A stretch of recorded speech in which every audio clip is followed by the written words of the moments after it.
investigations have to be made as to whether there was no negligence and all those things. So that is possible, that even in your workplace, you'll get to contact certain diseases. You must ensure that you are aware of this incident, that the moment you get um, exposed, you are able to can report it so that it's able to can be investigated and you receive your compensation. So occupational disease is any chronic alignment that occurs as a result of work or occupational activity. It is an aspect of occupational safety and health. An occupational disease is typically identified when it is shown that it is more prevalent in a given body of workers than in the general population or in other worker population. The first such disease to be recognized, uh, squamous cell, squamous cell carcinoma of scrotum was identified in Kemney Sheep Boys by Sir Percival. So that's the year they're making a reference on one of the cases. Occupational hazard that are of a traumatic nature are not considered to be uh, occupational diseases. So diseases are also identified as to whether they are a chronic or just something that will be classed as not as critical or traumatic as it is required. So under the law of workers' compensation, in many jurisdictions, there is a presumption that specific disease are caused by the worker being in a work environment, and the burden is on the employer or insurer to show that the disease came about from another cause. Diseases compensated by national workers' compensation authorities are often termed occupational diseases. So many countries do not offer compensations for certain diseases like that disorder caused by work. So this is muscular skeletal disorders that are caused by work, e.g. in Norway. Therefore, the term work-related diseases is utilized to describe diseases of occupational origin. This term, however, will then include both compensation and non-compensation diseases that have occupational origin. So, for example, there are people who are working inside the fridge every day. They go to work, they go inside the fridge either to cut meat or to pack the meat there. So those people are bound to either have arthritis or to have TB. So that is the origin. It's a natural origin of their work that might limit them from receiving compensation for because of the origin or the nature of their work, that it is going to be common that the people who are working in that area will be exposed to that. That because again they are always in a cold place. So this really explains that. However, obviously, investigation will therefore be conducted that whether this is going to be classed as non-compensable disease, which one will have, or it is compensable, that they are able to can compensate. So that also you must be aware of that. If you have people who are working in your um, workshops there that are cutting wood every day, you know that there's dust that comes out of that. So people are bound to have either TB or consistency in terms of flu. So uh, that can also be classed as the origin or natural disease based on the workplace there. So that was example that is made up there in terms of the Norway case of one of the diseases that are common in another workplace and so forth. So here are the types. So some well-known occupational diseases, the well-known are these ones.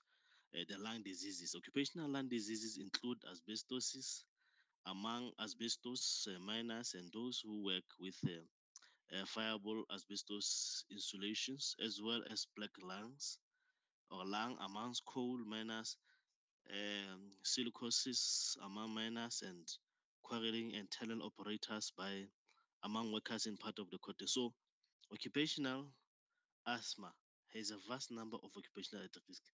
Bad indoor air quality may predispose for diseases in the lungs as well as in the other parts of the body. So, while like here they're making example of the lungs that which can cause one asthma, shortness of breath, TB. You know, those are normally those respiratory diseases which one can be exposed to if you work in certain areas or in certain environments. So uh, they are making example of the common diseases of people who are working in this kind of environments. Your miners, your people work in the fridges and all that.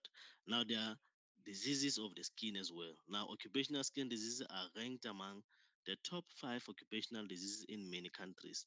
Occupational skin diseases and conditions are generally caused by chemicals and having wet hands for long periods while at work. Eczema is by far the most common, but urticaria, sunburn, and skin cancer are also the concern. Contact dermatitis due to irritation is inflammation of the skin which result from a contact with an irritant. So it has been observed that this type of dermatitis does not require prior sensitization of the immune system. So there have been studies to support that past and present atopic dermatitis is a risk factor for this type of dermatitis. So common irritants include detergent, acid, oils, and oil reducing agents. So this is referring to diseases of the skin. So you will just observe the kind of the diseases one can be exposed to depending on your environment at the workplace. So these are mentioned as the common diseases that people get exposed to, of course, subject to that of your workplace. Now, another occupational skin disease is glove related hand urticaria. It has been reported as an occupational problem among the healthcare workers. This type of hand urticaria is believed to be caused by repeated wearing and removal of gloves.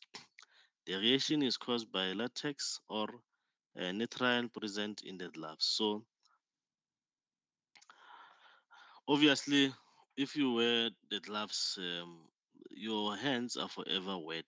So, if your hands are forever wet, then they are prompt to prone to have you diagnosed with particular diseases as mentioned above. So it is also common as stated in the field of health because employees or colleagues in the health sector, majority of as clinicians, they wear gloves. And their work requires of them to do that as part of the PPE. So if they do not wear a mask and they get injured, they are bound to be classed as negligence if they want to claim.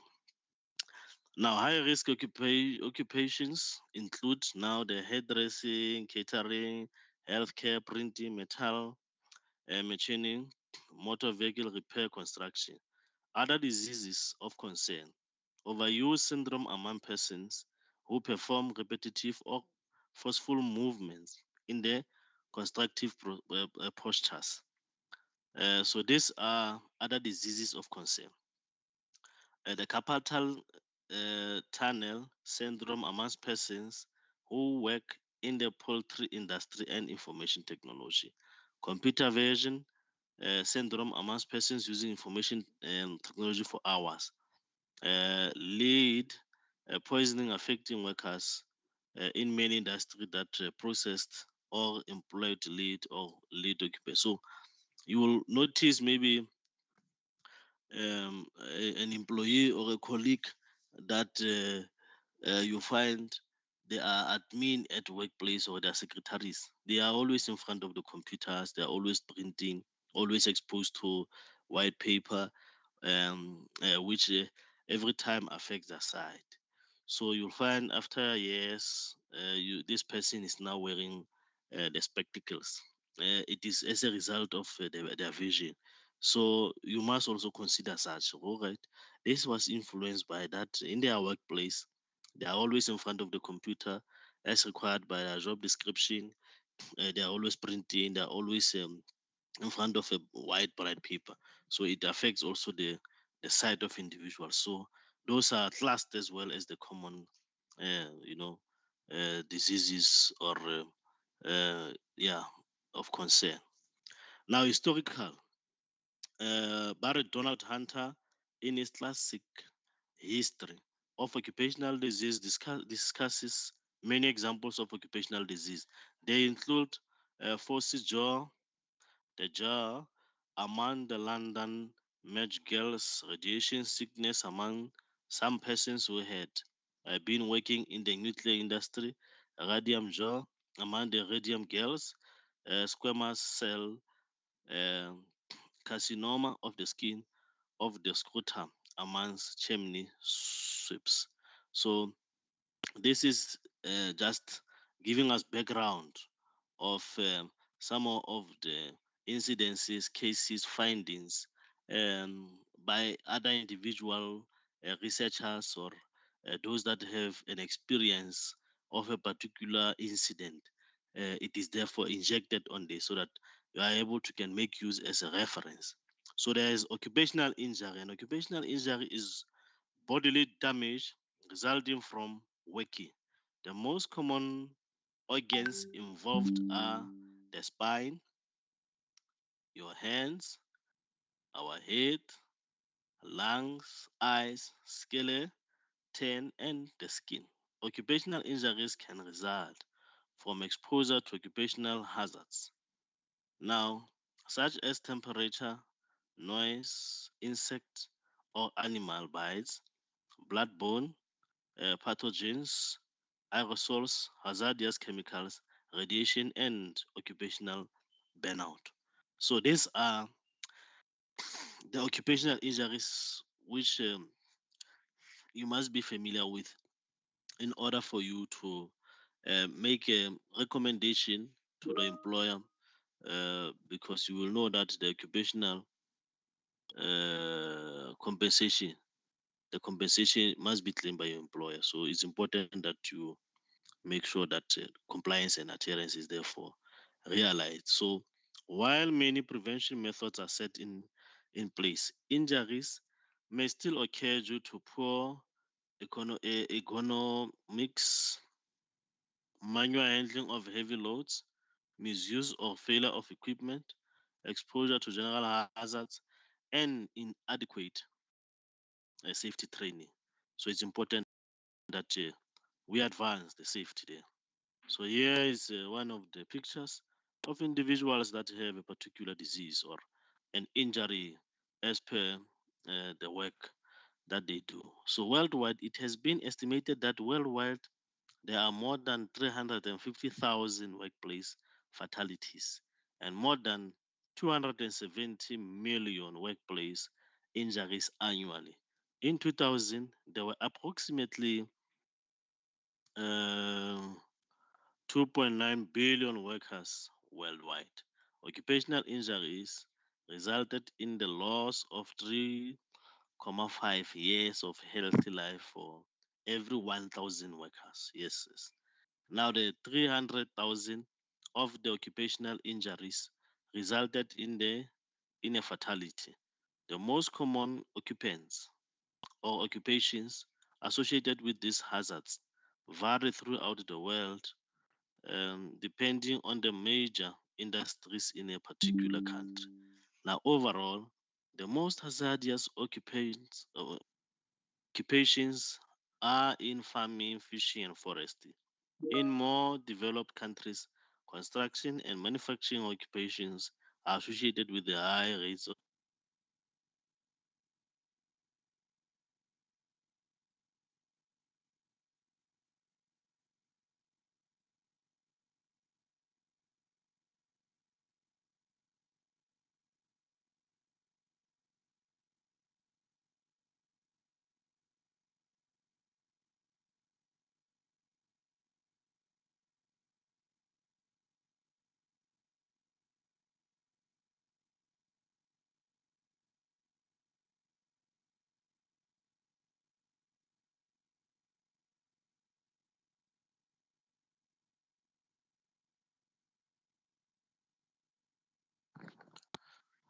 Hello. Yeah. Yes, sir, we are listening. We can still hear you. Okay, no, thank you very much, colleague. I'm sorry.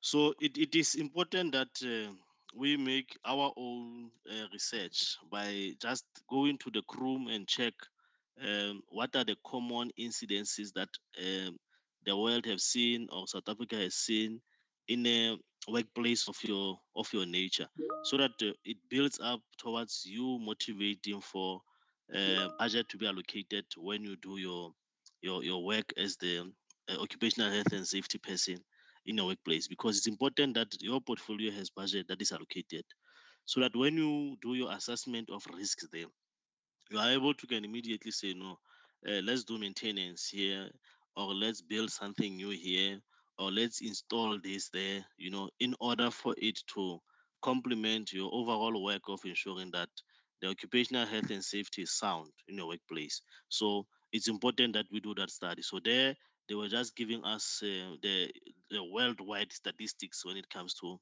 common reported incidences and all that. So now the description, the compensation procedure for occupational injuries and safety. Now, in South Africa, occupational injuries and diseases is regulated by the Compensation for Occupational Injuries and Diseases Act. This is the Act of 1993. This is Act 130. It is commonly known as QUADA. So you must also check with your employer if they do know of the QUADA. But if they don't, that's where you come in. The Compensation for Occupational Injuries and Diseases Act is very important. You can even print it out. The code it has also a form. I think every workplace must have an application. There's an application form which the company fills to apply to have a quota, and so forth. That's part of compliance. So we'll just have to find out on how one can um, be in position of a certificate that is coming from the quota, from the labor when it comes to quota. Now, what is the aim of quota? The main objective of quota is to facilitate a process which provides for payment for medical treatment and compensation for these um, disablement caused by, if you are disabled caused by occupational injuries and diseases sustained by the employees in the course of their employment, or for death resulting from such injuries or diseases, and to provide for the matters connected therewith. As employer, AISJ is registered with the compensation fund.